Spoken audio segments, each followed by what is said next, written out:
All right, everyone's mic is off right now. 23 seconds. Once you confirm it, go ahead and fire it, Chris, when you get a chance. And then it's up to you to bring them in when you're ready. And bring in Andrew. Start with him first on his ISO shot, please.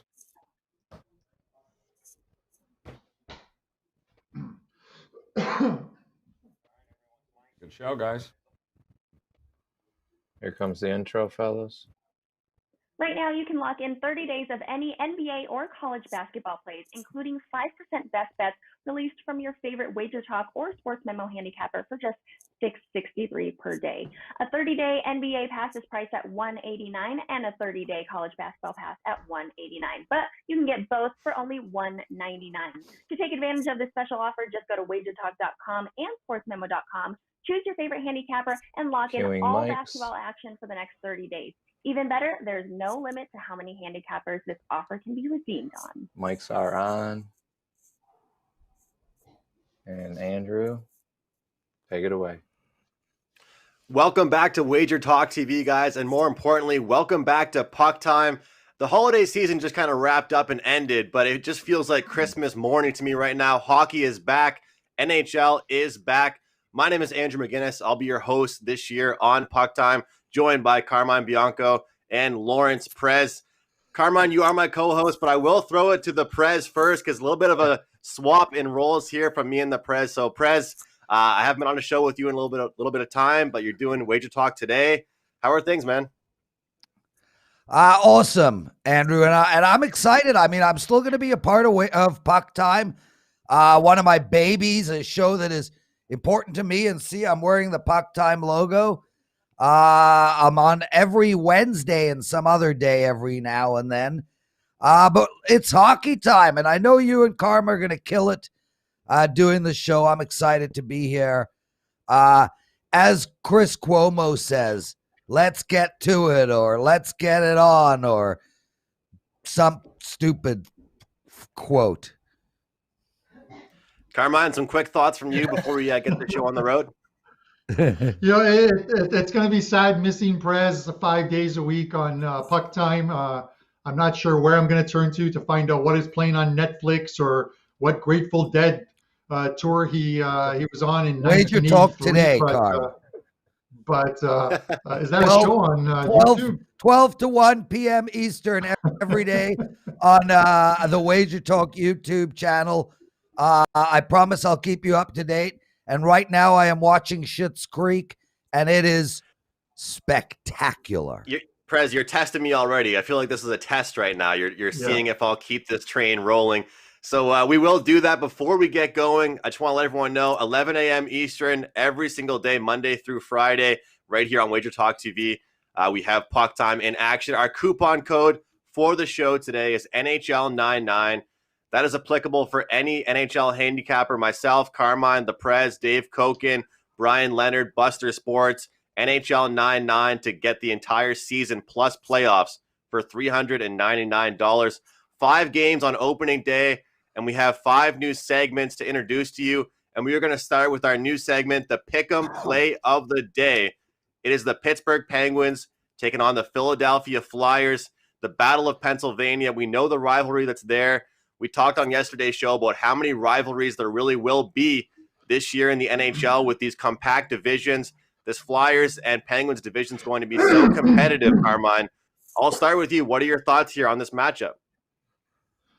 This is a good one right out of the gate. You know, obviously the positives. You look at Pittsburgh first. The positives. You know, they're coming into this shortened season, 56 games, completely healthy. Malkin, Crosby, Letang, Gunsol, guys who spent a lot of time injured last season. You know, the negatives, not many with this team, but the one thing is, you know, goalie wise, it falls on Jerry this year with Matt Murray in Ottawa this season. It's firmly on him. It's a lot of pressure as a starting goalie on a team with that much talent. If you don't perform, it could go south very quickly. So he's got to come out of the gate and stop pucks.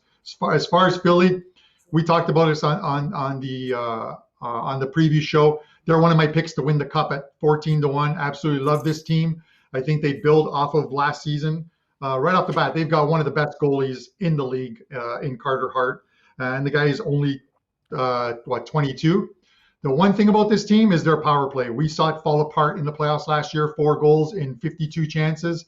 And we're going to talk about it later as well, too. The power play in the first couple of weeks of this new season is going to be so important with not a lot of training camp and no preseason. So 5-on-5 is going to be important, but we're going to see some penalties, I think, early on in a lot of these games, and that power play is going to be very important. Not much. This is why it's a pick'em game. You look at these teams. The last 20 games, 11-9 for Pittsburgh. There's not much between these two teams. So as far as the pick'em goes, listen, I'm looking at this tonight's game and the Penguins just based on that talent. It may take the Flyers a little while to get going, especially that power play. So I'll go with the talent tonight as far as scoring and the Penguins, and they got a lot of it with Malcolm and Crosby up there. Prez, we're going to go to you, but I want to talk about these odds here. Obviously, it's our pick and play of the day. We're seeing -110 on both sides. Do you think that has anything to do with the fact that Pittsburgh has been great for so many years? They have the star power in Crosby and Malkin. I mean, it seems to me, on paper, if you look at the websites right now and the stats, Flyers have the most talent. They have the better depth, and they have the more rock-solid goaltending. So, to me, I think my lean is going to have to be on the Flyers. But with this Penguins team led by Sidney Crosby, Tristan Jarry can be talented for them. What's your lean here?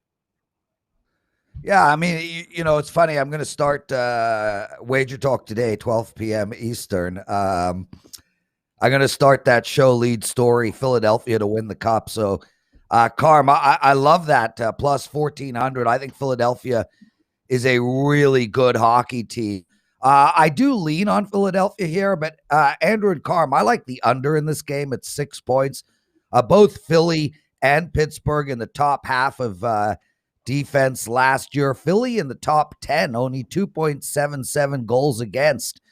I think this is going to be a tough game to find points. Both goalies are going to be really good, and I think we've already started to see Pittsburgh. We talk about Malkin and Letang and Crosby, and we just assume a whole bunch of scorers.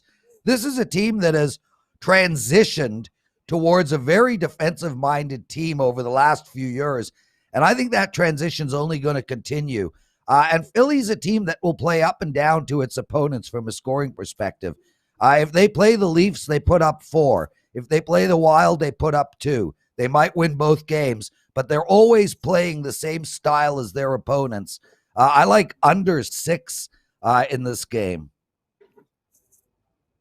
I'm right there with you, Prez. I believe that both these teams play down to their opponents, and the Philadelphia Flyers, they have no problem playing a low-scoring game.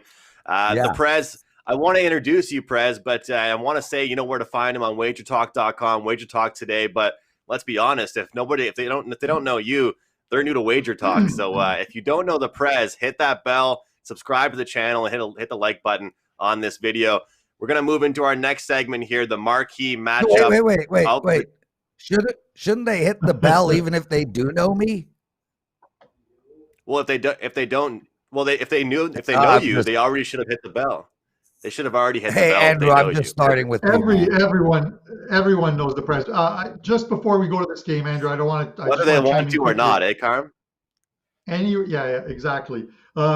Before we get to the next game, just a reminder, if you're betting this Pittsburgh-Philadelphia game, it is an early start. It is a 5:30 start today for that game. So remember that if you're looking to bet that game, it starts early. It's part of a 3-game package, I think, on NBC or something. So 5:30, let's go. Our next segment that's new to this show, the marquee matchup of the day. This is going to be one of those segments where it's more so about the popularity, the viewership perspective, the fan perspective. It's unfortunate we have to have the Prez on for this episode to talk about the Leafs, but here he is. It is the Montreal Canadiens plus 120 taking on the Maple Leafs in Toronto. Maple Leafs minus 140. And Carmine, you have no dog in this fight, so I'm going to start with you with your thoughts on this matchup. Yeah, I know the Prez seems to think that I am not a big fan of the Leafs because I poke fun of them. All bias aside, listen, every single magazine or TV show or all the predictive models are saying that the Leafs are favored to win this Canadian division, and probably rightly so, given the talent on this team.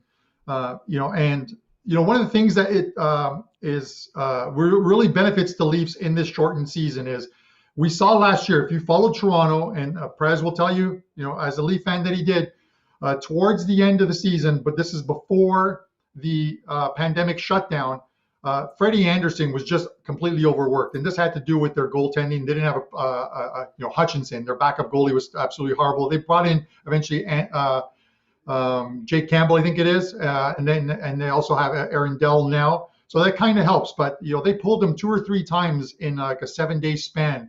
You could see he had lost it on even on the bench. That's from being overworked. 56 game schedule. The guy can play 40 now and be fine heading into the playoffs. Absolutely, their top 3 lines can score goals. The ton of talent on this team.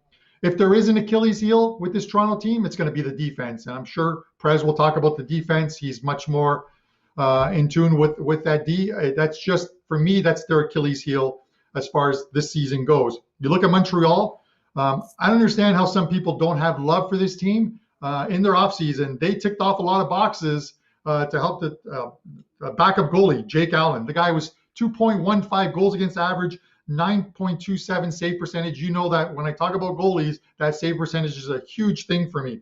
Defensively, Edmonton, 20 points last year with Carolina, +7.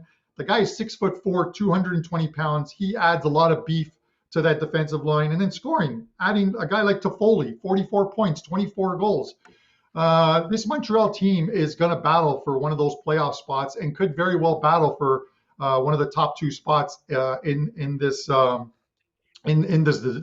division. As far as tonight goes, I honestly think that if you're thinking of betting Montreal, wait until just before game time, because I believe the Toronto money, because of their popularity, is going to steam that number up. It's at about 140 right now, could very well steam to like 160, 165, and you can get Montreal at +135, +140. So if you're a Habs fan, wait until before game time. If you're a Leafs fan, you better take that money now. As far as a game prediction, I'm going to go with Montreal tonight +120. Good stuff there from Carmine Bianco from WagerTalk.com. You can grab Carmine's package up. He has his top total of the day up at WagerTalk.com. And Prez, I got to say, after our phone call yesterday, I'm very disappointed to hear what you have to say about the Habs, but I truthfully expect nothing less from you. 18 of the last 25 meetings, the winner has been the Montreal Canadiens. Every single game of last season, the winner has been the Montreal Canadiens. The Habs get better. The Leafs also get better. One thing that you did say to me, though, Prez, on the phone yesterday, all jokes aside, is they got better like I asked them to. And what you meant by that is they got some grit, they got some size, and they do have a little more depth. I think the biggest pickup for them is Zach Bogosian on defense, Prez. Your thoughts? Well, I'm not going to talk about Zach specifically, but their entire defense is much deeper, and there's way more grit. Andrew, don't sleep on Simmons. I think this guy's going to have a comeback season. I think he's going to be really, really strong for the Leafs. But, I mean, look, I got to tell you, man, I mean, Tyler Toffoli, now there's a pickup, 24 goals. That's Wayne Gretzky numbers, bro, at least over a week. Look, I have no problem with the Habs. I don't have any hatred towards the Habs. It's only their fans that I don't like. As far as I like the Leafs tonight, and I'll tell you, I think the worst thing that happened to Montreal was that they actually did acceptable in the playoffs last year. I think the best thing to happen to the Leafs is this getting swept by Columbus. I think the Habs are coming into the season thinking they're better than they are. Especially with a bunch of no-name pickups in free agency. As far as the Leafs, I think this team is coming in with a chip on their shoulder. I think the Leafs at -140 is a good play, but I'll tell you, I think the Leafs for the next 6 or 7 games are going to be a really good play. I think this team is pissed off and ready to go, and they've added veteran grit all up and down the roster. From defense with TJ and Zach to offense. Look, Thornton is old, that is for sure, but this guy is going to bring incredible leadership to the room, and I think he's going to do really well standing in front of that net, cleaning up Mitch Marner and Austin Matthews' shots. He's going to get those dirty goals this year. I think the Leafs are the play tonight, but I'll tell you as well, I would put a small amount on overtime, as these two teams are going to play close all year. Montreal always plays because they can't score, so they just shove that those 5 players together and create a wall. Carey Price in net. I don't want to touch the total because I think the Leafs are going to be just an offensive juggernaut. But Carm and I are on different sides here. I'm on Toronto. He's on the Habs. Oh, if I can chime in for a second, Andrew. Just for a second, Carm. A team coming in with higher expectations than last year, a team that has a fan base motivated and excited this year, and you're okay with them being – it just sounds to me like what you said about the Habs, Prez, is what happens to the Leafs every year. Every single year the fan base thinks they're going to win the Cup. Every single year the fan base is ready to go. I don't think they're going to win the Cup. Andrew, I'm not arguing Leafs and Habs with you. Andrew, I'm not arguing Leafs and Habs with you. I don't want to get into this argument, guys. I just want you all to understand that people in Quebec have been trying to separate from Canada. You said you didn't want to get into it. No. Cheers for this team. Bunch of separatists, and Andrew cheers. All right, so Prez is taking the corporate Leafs to win. We're going to move on here in a second. Carmine wants to get one more word in. I'll say for me, I actually like the over in this game. That's where I'll go in this game. I think anybody would be crazy to think the Habs didn't at least get a little bit better offensively. The thing with the Habs, and it's been like this for years, and I won't deny what Prez is saying, they don't have one line that will score. They do not have just one specific line that you can count on to light things up. But their first line is kind of a shutdown two-way line. Their second line is the line I'm most looking forward to watching with Suzuki, Drouin, and Anderson. Anderson coming off an injury. Numerous players have said he's the second or third fastest player in the league. As far as the Leafs go, I'm still curious about their depth with the third line, with Hyman, Kerfoot, Mikheyev. The fourth line, Wayne Simmons, he hasn't been good in a few years. Spezza, he's as old as my dad. I don't really know how good he's going to be this year down there in the fourth line, so we'll just have to see. Joe Thornton will be a great pickup, though. He can pass the puck. It's just a matter of if he'll be able to keep up with Matthews and Marner. But I think the best play, despite two great goaltenders in Frederik Andersen and Carey Price, is the over in this game. Carm, we have to move on to our next segment, but if you have a couple seconds for your point, go ahead. Yeah, no, the point I was going to make to the Prez is, the big pickup obviously is the Leafs finally have a bit of spine on that team, picking up Simmons and Thornton kind of helps out as far as character in that dressing room, because since Kadri left, and even going back to the Domi days, it was a thing that you could pick on the Leafs and there was nobody that could come off that bench and defend the team. And as far as the Foley thing goes, 24 goals, it doesn't seem like a lot. Tavares only had 26 last year and Marner only had 16. So I think that point falls on deaf ears as far as that goes. 189 of you guys in the live chat on YouTube. We appreciate all of you guys for tuning in. And of course, this is always archived after the show is done. And you can watch it anytime you'd like. Hit that like button. And don't forget to check all of our packages out at WagerTalk.com. Carmine has a play up. Prez has his all access package up. And I have my opening night report. I have three plays for tonight. I have three plays up for tonight. Yeah. Okay. In one package, right? I saw on the website. Correct. Okay. On to our next segment here. We have the chat room saying that we're getting going. We're getting into the back old style of Prez and Andrew. And no, I don't want to argue, man. Change in life. No. We're good. It's good to crack a smile. Dude, I got to put up with Teddy. Andrew, I got to put up with Teddy for an hour. This show needs to be kumbaya, okay? I get that. Our new segment, another one we're doing here is the line mover. One that I wanted to add in and very passionate about because, well, I'm always watching the lines. I pretty much always have the odds page up on my computer, my laptop, my phone. I'm always checking them out. And today is going to be a total for us between the Vancouver Canucks and the Edmonton Oilers.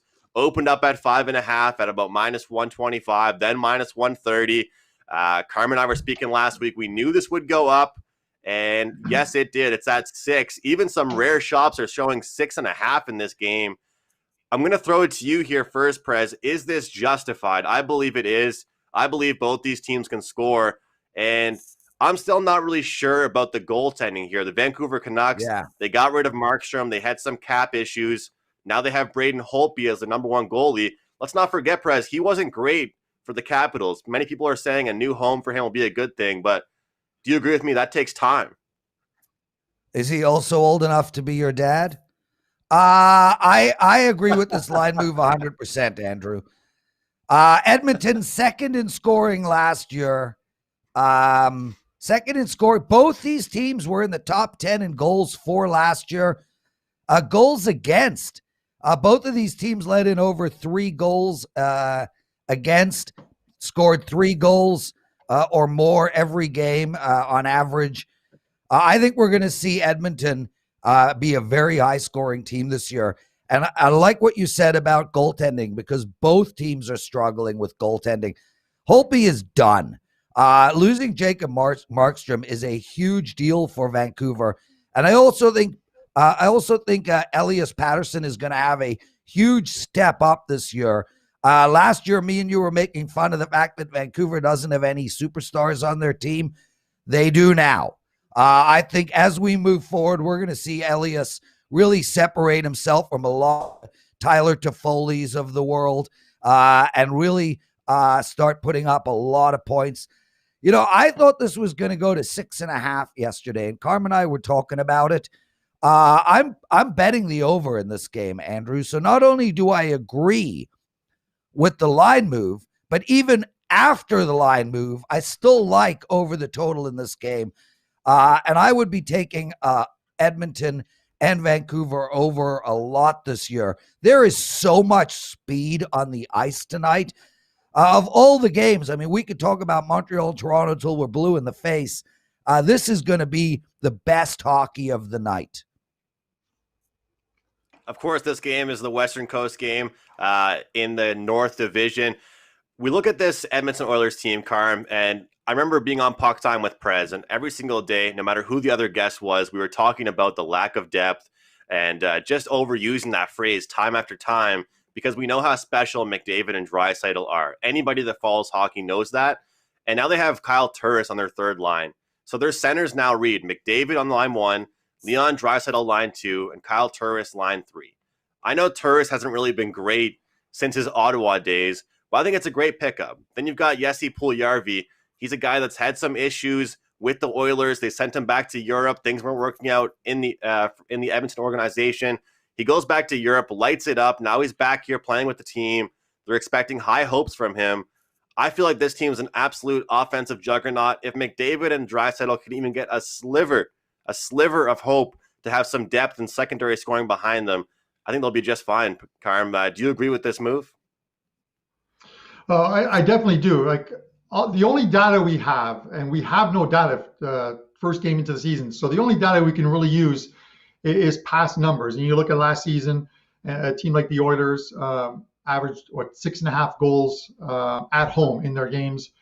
Vancouver 6.2 goals on the road, and that was with a very good Markstrom in net for them. As Prez said, and he's bang on. Holtby just isn't the same goalie. Like he had, I think his season last year for a very good Washington team, 25, 14, and 6. Sounds like a good record, but that was a very good Washington team. 3.11 goals against average. And again, that save percentage was under 9, just a tick at 0.897. Not a great number. And we talked about this over the past week and a half when this number came out. I talked to Prez about this. I talked to you about it. That 5.5 was too low. I took it at 5.5. It's at 6 now, and I think it trends up to 6.5 by game time. Could very well be 6.5 even money by game time. Again, we can only use last year's numbers, but you look at, and I talked about it earlier in the show about the power play, about power plays. The Edmonton power play last year clicked at a rate of 27.5%. Yeah, number 1 in the league. Not only number 1 in the league, that was the highest number in Edmonton Oilers franchise history. And we're talking about the years of Wayne Gretzky and Jari Kurri, where they purposely went out there and they would draw a penalty, offsetting penalties, so they could go 4-on-4 or even 4-on-3 in these power play situations. And these guys went one out of every 4 power plays. The puck ends up in the net, 27.5. Absolutely amazing. The power play is going to be important the first couple of weeks of the season. I'm telling you this. And if we see penalties tonight, it's going to lead to goals. So definitely love the over in this one. And just like Prez said, the youth and the veteran experience on this Vancouver Canucks team, the mix makes it so great. I want to point out as well, before we move on to our next segment, that these are 2 teams from, I guess, different aspects of last year. Carmine keeps mentioning we can only talk about last year's stats. Well, how about the Oilers getting upset by the Blackhawks in round 1 or in that play-in tournament matchup for last year in the interesting bubble format? I think it's good to be humble. It's good to come in a lot more hungry. And let's face it, that was a little bit of a weird scenario anyway. And I think Vancouver will be feeling a little bit too good about themselves. One last point, guys, before I move on to the next segment. JT Miller of the Vancouver Canucks, the leading scorer from them last season, 27 goals, did not make the road trip to Edmonton. He's dealing with some COVID issues, COVID protocols, whether it was an exposure, things of that nature. We really hope we don't have to deal with that too much during the NHL this season. It sounds like there weren't that many positive tests. However, I wanted to mention that with JT Miller not being in the lineup there for the Vancouver Canucks. Our next segment here is going to be the heavy favorite of the day. Fade or ride here with the Tampa Bay Lightning minus 260. Chances are I wouldn't lay that, guys, but possibly the puck line here. The Tampa Bay Lightning, defending Stanley Cup champions. They will be without Kucherov for the majority, if not a large part of their season.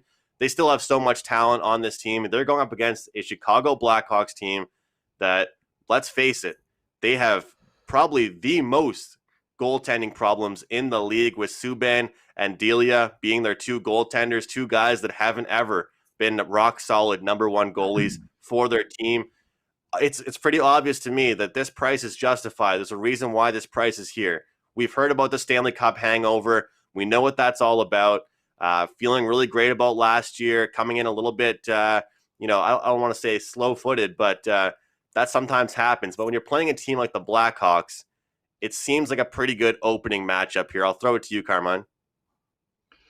Yeah, and talking about like the Stanley Cup hangover, I get it. And I think, and I've talked about it in the past, I think it means it comes more into play when NHL picks up again in October. We're now into January, so we're 3 months removed from that. So it may not play as big a factor. And I understand why the line is where it is. Chicago along with Detroit are probably picked to finish near the bottom of the standings in the divisions. So, and you've got a team coming off a Stanley Cup win with a wealth of talent. But to lay 260 in game 1 of an NHL season, just where there's been a very small training camp and no preseason, I just don't see how you can lay that kind of a number with these sides. We were laying big numbers. A lot of people were laying big numbers with the Edmonton Oilers against Chicago in the playoffs. And look what Chicago did. They played that dog roll, to perfection in beating them. You could look at the puck line here, but the risk reward of laying a goal and a half and only getting 110 back on your money isn't big enough. I've always talked about, if you're playing the puck line, you never lay a negative number, and you've got to get a little bit more than plus 110 for your money to lay that minus 1.5. So this is a clear pass for me. That's a stay away. I want to segue into your thoughts on that, Prez. Oh, just dropped my phone there. I want to get your thoughts on that, Prez, because the price is obviously so high. Nobody's willing to lay this in hockey. But just similar to what they're doing in the college basketball show, similar to what they're doing in the NBA show, we're talking about the highest bet team. Everybody is on the Tampa Bay Lightning for an obvious reason. Whether it's regulation or puck line, are you willing to bet them tonight? Andrew, I literally just made a bet on Tampa Bay as we spoke. I took them at -3 goals plus, I'll tell you right now, because it's up on my screen, plus 390. -3 plus 390. And let me tell you why. Tampa Bay is a perfect team. Does that mean they're going to win the Stanley Cup? Not necessarily. I think the Stanley Cup could be Tampa Bay versus Colorado or Philadelphia versus Colorado. But they are as close to a perfect team as you can have. And they're bringing back a lot of the team. So the continuity and the relationships that the players have on the ice still remains from last year, where Chicago has lost everybody. Tays, their captain, is gone likely for the season. Bach, I've gone blank.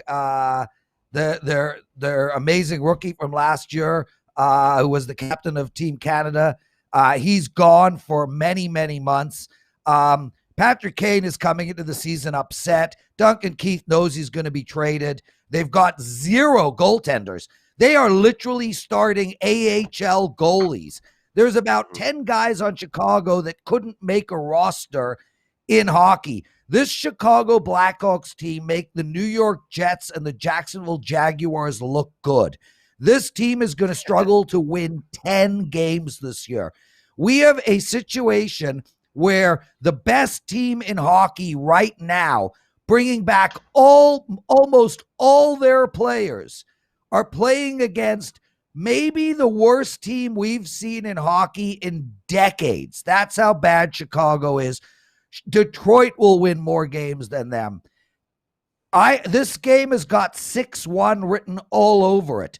-3, -4, -5. Blow out tonight. Would I take -260 for the Lightning? Why not? You know, when you were pre-born, if you will, just a glint in the eye of your mom and dad, people were taking -300s and -400s all the time. A lot has changed over the last 30 years, and people now shy away from those bets. But there is a reason it's -260. And think about this. If the Lightning played the Blackhawks every single night, 10 games in a row, and you bet the Lightning -260 in all 10 of those games, I say you make a killing. So I like -260, but I personally bet -390. The Prez bringing the heat, firing me up for this NHL season. I love it, man. And you've got that value. Prez is known for these -2 and -3 bets. And we do have to move on to our next segment. But I do want to say I'm right there with the Prez. And that's why we're going to do this segment every single day, because sometimes there will be a favorite that's justifiable. And sometimes there might not be. And this is a spot here where I will agree with the Prez, with the guys that are out, with the guys that are missing. There's no real offense. It's DeBrincat, Strome, and Kane. I think it's justifiable. I think that I would be playing Tampa Bay on the puck line, just like the Prez. Guys, we're going to get into our last segment here before some quick show best bets called Totals Time. This is the lowest total on the board, the Blues and the Avalanche. You know, I'll say this. It's juiced to the over. It's the lowest total on the board. Everything else is a 6 or 6.5. I'm going to go to you, Carmine. With the talent that both these teams have, I know that there's great goaltending in Grubauer and Binnington, but I'm going to go with the over here. I think the Blues got more talented in the offseason to pick up Mike Hoffman. Another year for the Colorado Avalanche. They're still disappointed from last year, but they're getting better and better. They added more depth with Brandon Saad. They're only getting better, and they're only getting better offensively. It's 5.5, not 6. Key number there in hockey. I would lean to the over here on this lowest total on the board. Yeah, you know, obviously there's question marks with this Blues team coming into the season. You know, how you feel that, the loss of Pietrangelo. But the biggest one for me is what Binnington looks like, because, he obviously had that great half season where he came in and led them to a cup and played absolutely fantastic. But last year we saw in his sophomore season, if you want to call it that, he just wasn't the same goalie, and he really fought the puck towards the end of the season and before the shutdown and into the playoffs. He just didn't look like the same Binnington, and as he goes, the Blues go. Honestly, believe. You look at Colorado. they're my pick to win one of my picks to win the Stanley Cup. Obviously, they're everyone's pick as far as preseason odds at plus 650, I believe it is, somewhere around there. But they're healthy. McKinnon, Landeskog, Rantanen, they're just so deep on this team. They're going to score goals. It's that goaltending duo of Francouz and Grubauer. Let's see how they do, if they can evenly split the time up between them. The coach has said, or has talked about splitting time between the two of them. As far as goals here, it's 5.5, and it should be 5.5, and it should be juiced to the over. But once that hits about 130, it's probably going to go to 6, and it very well could be by game time. It could be a 6 because we know that there's a lot of reactive betting out there. So people are watching the early games, and if they see goals in the Philadelphia game and they see goals in the Montreal game and obviously the Chicago game and Vancouver game, what are they going to do? They're looking to get a bet in on the late game, and people start steaming on that over. So that could very well hit 6. So again, if you're going to play it and you like the over, take the over now at 5.5 because it could hit 6 by game time. Mr. Presman, lowest total on the board. Your thoughts? Well, Andrew, if everybody watches me on Wager Talk today, 12 p.m. Eastern, on our YouTube channel, me and Teddy, they know always take the lowest totals under, always take the highest totals over. Do it blind all year. You'll make yourself a killing. What I want to say quickly about the Avalanche is this is a team that is going to get ready to win the Stanley Cup. They are the favorite coming in. They know they have the legs to win the Stanley Cup. And we saw this with Pittsburgh as they won their last Stanley Cup. We saw this with Tampa Bay as they worked in progression to win this year's Stanley Cup. And that is these offensive juggernauts understand that they have to transition to a defensive first team in order to take that final step. This is the Avs year to really buckle down and learn how to play defense as a 5-man on ice unit. And that's why I actually like the under in this game. It's counterintuitive because of all the guns that the Avalanche have. But I think their coach is going to really focus on keep opponents under 2 goals a game. 2.4, 2.5 on average. Play as a 5-man defensive unit and score when you get your chances. This is a team that's going to play up or down to the offense or defensives of the opposing team. So yeah, again, they play Toronto, they play Edmonton, they can win 6-5. They play Minnesota, they play St. Louis, they can win 3-1. I like the under, and I like the under almost all year with Colorado as they transition themselves to a Stanley Cup contending team. He is the Prez. Find him on WagerTalk.com, co-founder of WagerTalk. 30 seconds, throwing it back to you here, Prez. This is our show best bet. Prez has his all access up. He's got a package up for clients with his best bets for tonight in the NHL, but every single day, we're going to close things out with a pick that we're going to give out here for free on this show. We'll start with you, Prez, and it's a pretty unique bet as well. Yeah, so Andrew, I like Stützle to win Rookie of the Year at plus 900. And the reason is I think the 3 guys, firstly, he's unbelievable. He's an offensive wizard with the puck. He's Mitch Marner with a shot. The reason I like him is the 3 guys are Lafreniere and Krill and him. Krill plays for the Wild. Lafreniere plays for the Rangers. Ultimately, the guy who gets the most amount of points is going to win the Rookie of the Year. Lafreniere is playing for a defensive first team. Krill is playing for the most defensive first team in all of hockey. And Stützle is playing for a freewheeling offensive-minded team that will find themselves down 2 to 3 goals on a regular basis. He's going to get the most amount of points this year. As a result, he will win Rookie of the Year plus 900. Well, that was great stuff. It certainly wasn't 30 seconds, Prez, but it was great stuff from you there. I agree with you on that. I agree with you on that, and I also agree with the fact that Lafreniere's on the third line. Stützle will look like Wayne Gretzky on the Ottawa Senators. Carmine, 30 seconds from you here, the show best bet. Yeah, I'm going to go back to that Blues and Avalanche game as well. And I just want to add, those teams met 4 times last season. 3 of the 4 games went over the total, averaging 7.25 goals per game in those 4 games, all played before the pandemic shutdown. I like Colorado. You're only laying $140, I think, in this one. So that's my free play, Colorado minus 140. And for myself, I'm going to go with the Edmonton Oilers on the money line here. I already liked the Oilers to win this game against the Vancouver Canucks, but I like it more so now that JT Miller and Jordy Ben will not make the trip to Alberta. That is my best bet here on the show to give out on the episode 1 of Puck Time. Guys, great first show. We got 5 new segments we are adding to Puck Time. I appreciate you guys all tuning into episode 1. Hockey is back. Thanks to Lawrence Prez for joining me here. Sounds funny saying that still. Carmine, of course. We'll see him every single day. Thanks to Joe, our producer. We'll see you tomorrow right here, 11 a.m. Eastern for Puck Time.